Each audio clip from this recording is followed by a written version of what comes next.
Ang konsepto ng demand. Magandang araw, Grade 9. Sa araw na ito ay tatalakayin natin ang isa sa pinakamahalagang konsepto sa economics. Ito ay ang demand. Bilang mga mamimili, araw-araw tayong bumibili ng iba't ibang produkto at serbisyo. Ngunit naisip na ba ninyo kung bakit may mga produktong madaling maubos habang ang iba naman ay bihirang bilhin? Alamin natin ang kasagutan sa ating aralin.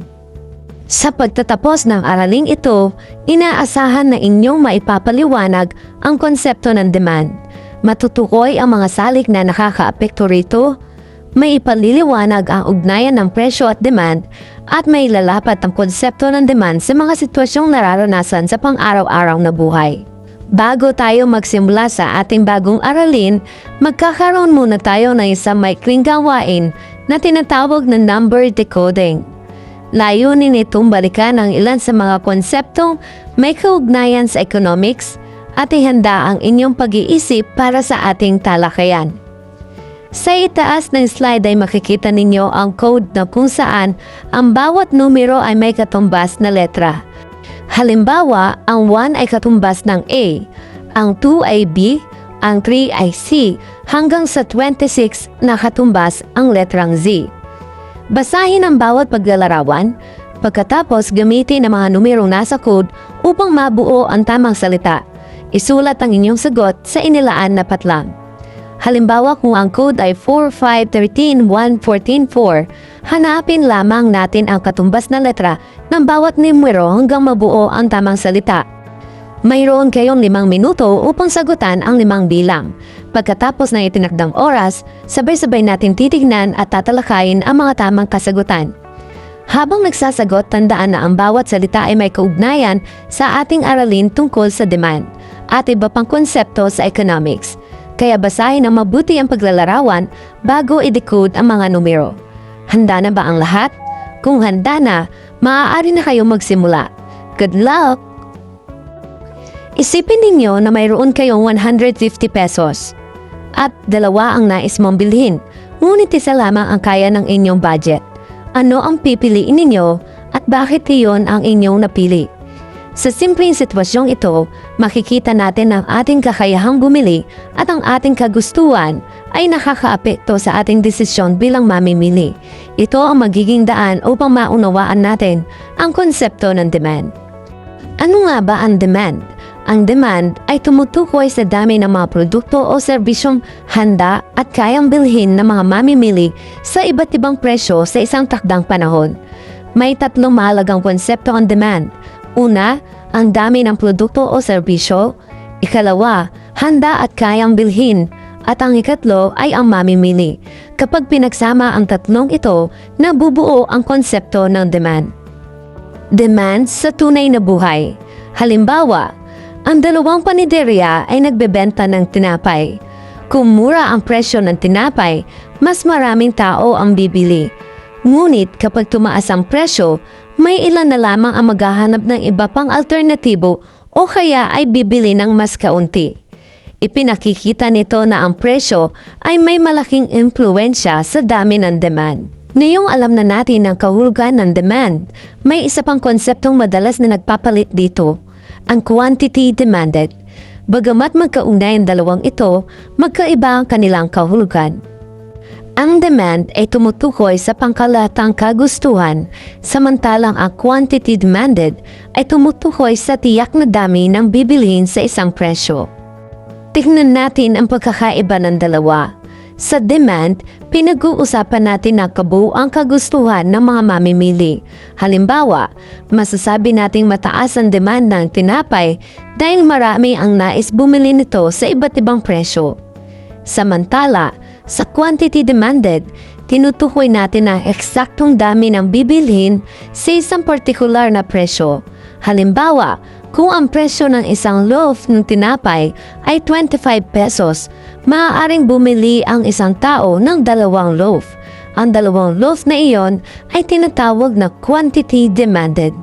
Tandaan ninyo na ang simpleng paraan upang hindi ito malito. Kapag sinabi nating demand, isipin ninyo ang tanong na Gaano kalaki ang kagustuhan ng mga mamimili na bumili ng produktong ito?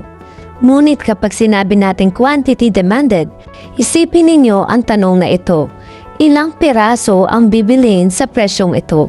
Kaya nga sinasabi natin ang demand ay tungkol sa kabuuang kagustuhan ng mamimili, samantalang ang quantity demanded ay tungkol sa aktual na dami ng produktong bibilhin sa isang tiyak na presyo. Mahalagang tandaan na ang quantity demanded ay maaaring magbago kapag nagbago ang presyo ng produkto. Kapag bumaba ang presyo, kadalasang tumataas ang dami ng bibilhin. Kapag naman tumaas ang presyo, karaniwang nababawasan ang dami ng bibilhin. Ito ang ipinapakita ng batas ng demand na ating tatalakayin sa mga susunod pang bahagi ng ating aralin. Ngayong malinaw na ang pagkakaiba ng dalawang konseptong ito, mas madali na nating mauunawaan kung paano naaapektuhan ng presyo ang dami ng produktong binibili ng mga mamimili. Batas ng demand.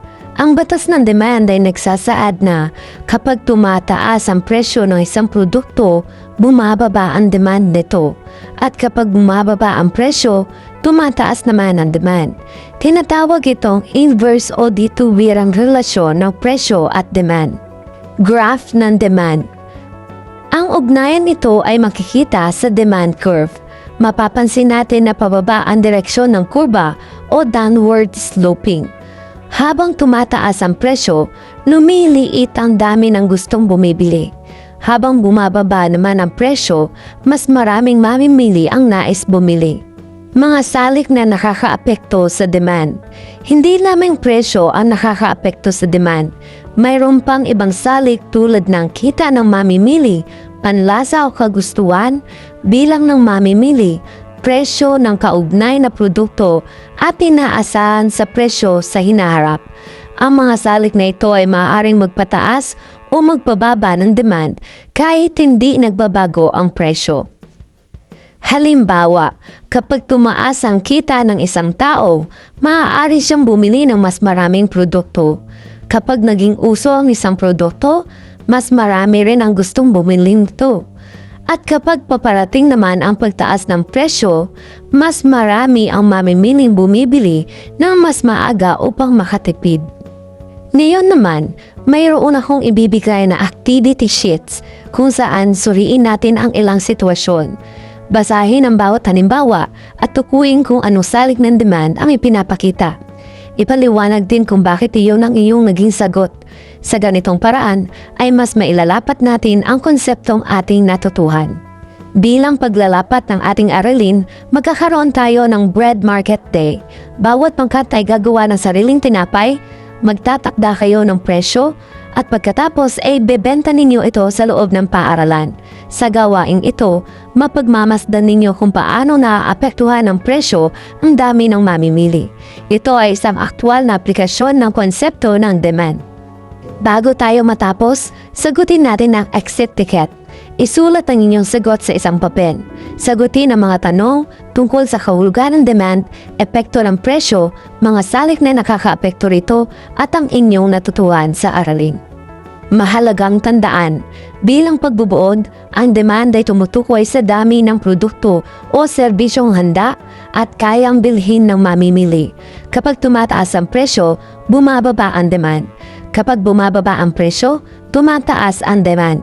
Tandaan natin na may iba pang salik na nakakapekto sa demand bukod sa presyo.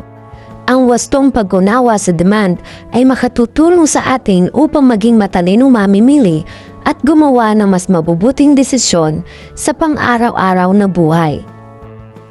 Maraming salamat sa inyong pakikinig. Huwag kalimutang gamitin ang inyong natutuhan sa pagiging matalinong mamimili at sa paggawa ng tamang desisyon sa pang-araw-araw na buhay. Maraming salamat at magandang araw sa ating lahat.